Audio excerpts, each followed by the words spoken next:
Hello friends, इस video में बात करने वाले हैं आप लोगों के साथ हिंदी कविता मध्यकाल और आधुनिक काल के मोस्ट इम्पॉर्टेंट क्वेश्चन बोल लो या फिर मोस्ट इम्पॉर्टेंट टॉपिक से जितने भी क्वेश्चन बन सकते थे वो आप लोगों के लिए लेके आ चुका हूँ। और इसी क्वेश्चन में से आप लोगों के कुछ ऐसे क्वेश्चंस भी हैं जो मतलब PYC मतलब PY की मतलब last previous year question paper में भी रिपीटेड बार पूछे जाते हैं। तो बिना स्किप किए इस पूरे वीडियो को देख लेना। अगर आप लोगों को नोट्स चाहिए होगा तो नोट्स के लिए लिंक डिस्क्रिप्शन में है, वहाँ पे जाके अपना नोट्स कलेक्ट कर सकते हो। तो जाओ फटाफट अपना नोट्स कलेक्ट कर लो। तो पहले हम लोग क्वेश्चन पेपर देख लेते हैं, सॉरी क्वेश्चन देख लेते हैं। ठीक है, तो फर्स्ट क्वेश्चन आप लोगों से पूछ रखा है, गीत फरोज की कविताएं आज के समाज में कितनी प्रशंसनिक है। मतलब कि गीत फरोज जो भी कविता थे मतलब कवि थे, उनकी जो भी कविताएं थी आज के समाज में आज की सोसाइटी में कितने ज़्यादा प्रचलित है या फिर फेमस है, वो आप लोगों को बताना है। नेक्स्ट क्वेश्चन है आप लोगों का, गीत फरोज में भवानी प्रसाद मिश्र ने कैसे कैसे भाषा, छवि और व्यंग का उपयोग किया था। मतलब कि सिंपल सी बात है, जो भवानी प्रसाद मिश्र थे वो कैसे मतलब कि भाषा का यूज़ करते थे वो बताना है आप लोगों को। ठीक है, उसके बाद है आप लोगों का कविता, गीत फरोज में भवानी प्रसाद मिश्र ने कौन कौन से सामाजिक, राजनीतिक और व्यक्तिगत मुद्दे उठाए हैं। मतलब कि सिंपल सी बात है, जो भी मतलब कि आपका कविता है उसके अकॉर्डिंग आप लोगों को सोसाइटी या फिर पॉलिटिक्स या फिर व्यक्तिगत मतलब कि पर्सनल किन किन टाइप के मुद्दों पर उन्होंने बात किया है वो आप लोगों को बताना है। ठीक है, उसके बाद है आप लोगों का नेक्स्ट क्वेश्चन, उनको परिणाम की कविताएं आज के समाज में कितनी प्रशंसनीय है। मतलब कि सिंपल सी भाषा है, जो ये वाला कविता है उसमें आज के टाइम में क्या इफेक्ट डालता है सोसाइटी में, वो आप लोगों को बताना है। नेक्स्ट क्वेश्चन है आप लोगों का, नागार्जुन में कैसे भाषा, कवि एंड व्यंग का उपयोग किया गया है। उसके बाद आप लोगों का, नागार्जुन ने अपने कविता उनको प्रयास में कौन कौन से मानवीय और धार्मिक संदेश दिए हैं। मतलब कि सिंपल सी बात है, जो भी नागार्जुन कवि कवि थे उन्होंने अपनी जो कविता लिखी उनका परिणाम, तो उसके अनुसार उन्होंने क्या क्या मतलब कि धार्मिक उपदेश दिए हैं या फिर मानव मतलब कि ह्यूमैनिटी के हिसाब से क्या क्या बताया है, वो आप लोगों को इस क्वेश्चन में बताना है। ठीक है, उसके बाद है आप लोगों का, जो बीत गई सो बात गई की कविताओं और समकालीन समाज में क्या महत्व है। मतलब कि जो ये वाली कविता है उस कविता के अकॉर्डिंग जो भी सोसाइटी है आज के टाइम में उसमें कैसी मतलब कि इम्पोर्टेंस है, वो आप लोगों को इस क्वेश्चन में बताना है। ठीक है, उसके बाद है आप लोगों का नेक्स्ट, जो बीत गई सो बात गई में हरि राय बच्चन ने कैसे भाषा, कवि और व्यंग का उपयोग किया है। मतलब कि सिंपल सी बात है, जो हमने प्रीवियस क्वेश्चन में भी देखा वही आप लोगों को इस क्वेश्चन में भी बताना है। ठीक है, उसके बाद है आप लोगों का कविता, जो बीत गई सो बात गई में हरीश हरीश राय बच्चन ने कौन कौन से जीवनीय, नैतिक और धार्मिक संदेश प्रस्तुत किए हैं। मतलब कि जीवनीय मतलब मानव को जीवन के लिए क्या क्या चाहिए होता है, नैतिक मतलब कि जो भी मतलब कि सोसाइटी होता है उसमें सर्वाइविंग करने के लिए उसको क्या क्या चाहिए होता है, धार्मिक संदेश मतलब कि जो भी धर्म होता है धर्म के रिगार्डिंग क्या क्या संदेश होने चाहिए, वो आप लोगों का क्या बताया गया है वो आप लोगों को इस क्वेश्चन में बताना है।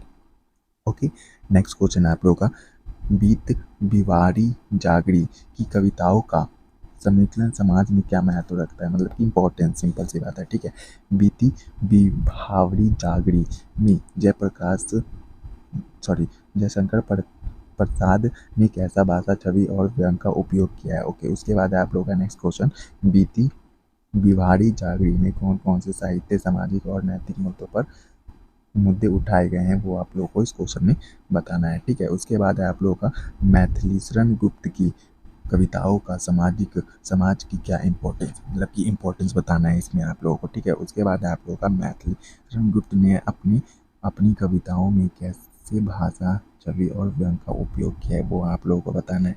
नेक्स्ट क्वेश्चन आप लोगों का, मैथिलीशरण गुप्त ने अपनी कविताओं में कौन कौन से राष्ट्रीय और समाजवादी विचार प्रस्तुत किए। मतलब कि राष्ट्रीय मतलब कि नेशनल और समाजवादी मतलब कि किसी एक समाज की जो भी विचार होती है उसको कैसे प्रस्तुत किया है, वो आप लोगों को इस क्वेश्चन में बताना है। ओके, उसके बाद है आप लोगों का, बिहार के दोहे का समकालीन समाज में क्या स्थान है। मतलब कि जो भी बिहार के दोहे होते हैं, बिहारी सॉरी यहाँ पे बिहार लिख दिया है, यहाँ पे आप लोग रिकरेक्ट कर लेना, इन तीनों क्वेश्चन में बिहारी है।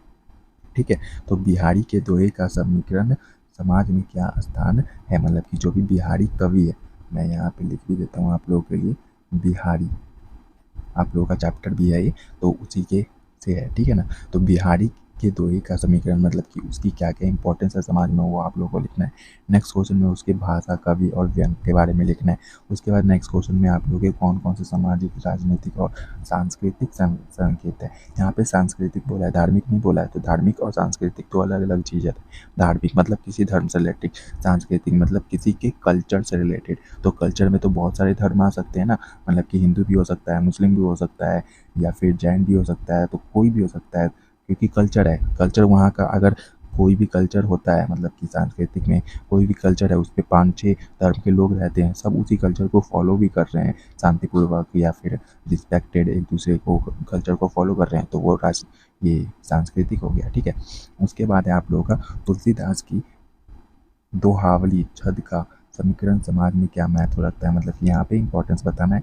ठीक है, उसके बाद तुलसीदास ने अपने दोहावली, नेक्स्ट क्वेश्चन, तुलसीदास ने अपने दोहावली छंद में कैसे भाषा और छवि का उपयोग किया है, मतलब कि यहाँ पे भाषा और छवि के बारे में बताना है। नेक्स्ट क्वेश्चन है आप लोगों का, तुलसीदास ने अपने दोहावली छंद में कौन कौन से नैतिक, धार्मिक और दर्शनीय सिद्धांत प्रस्तुत किए हैं। दर्शनीय मतलब कि जो दिखाए जा सकते हैं, कुछ सिद्धांत होते हैं कुछ दिखाने के लिए, कुछ सिद्धांत होते हैं जो इंसान को मूल्य अधिकार देते हैं। तो वो चीज़ें आप लोगों को इस क्वेश्चन में डिफ्रेंशिएट भी कर सकते हो, अगर आप लोगों को जो भी एग्जामिनर है उसका अटेंशन पाना हो तो। ठीक है, उसके बाद आप लोगों का सूरदास की गोकुल लीला की कविताओं का समीकरण समाज में क्या महत्व है, मतलब कि इंपॉर्टेंस। ओके, उसके बाद सूरदास ने अपनी कविताओं में किस प्रकार संवेदनशील भाषा और छवियों का उपयोग किया है, मतलब कि यहाँ पे आप लोग का भाषा और छवि का यूज़ क्या क्या किया है उसने, वो बताना है। सूरदास ने अपनी कविताओं में कौन कौन से भावात्मक और धार्मिक विचार प्रस्तुत किए हैं, मतलब कि जो भी फीलिंग होती है और धर्म के रिगार्डिंग जो फीलिंग होती है वो एक दूसरे से कनेक्ट कर दोगे तो वो ज़्यादा बढ़िया रहेगा इस क्वेश्चन में। ठीक है, उसके बाद आप लोग का कबीर की दोहे, कबीर के दोहे, कबीर के दोहे समकालीन समाज में कितने महत्वपूर्ण है, मतलब कि इंपॉर्टेंस हो गया यहाँ पे।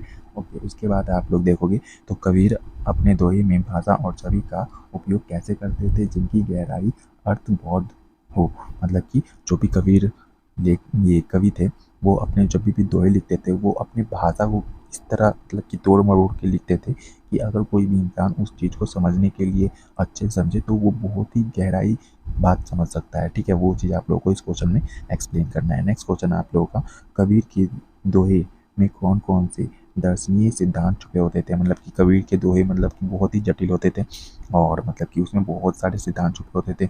अगर कोई भी बंदा उसको सही से समझ लेता था तो वो मतलब कि अपने लाइफ में बहुत ही ज़्यादा मतलब कि अवेयरनेस किसी भी चीज़ के रिगार्डिंग या फिर कोई भी चीज़ वो एकदम अच्छे से समझ के या फिर सरलता से निर्णय लेके वो अपना करता था। ठीक है, उसके बाद अगर आप लोगों को इस सब्जेक्ट का नोट्स चाहिए होगा तो लिंक डिस्क्रिप्शन में है, वहाँ पे जाके अपना नोट्स परचेस कर सकते हो। तो जाओ फटाफट अपना नोट्स कलेक्ट कर लो और मिलते हैं नेक्स्ट वीडियो में किसी और सब्जेक्ट के साथ। Thank you.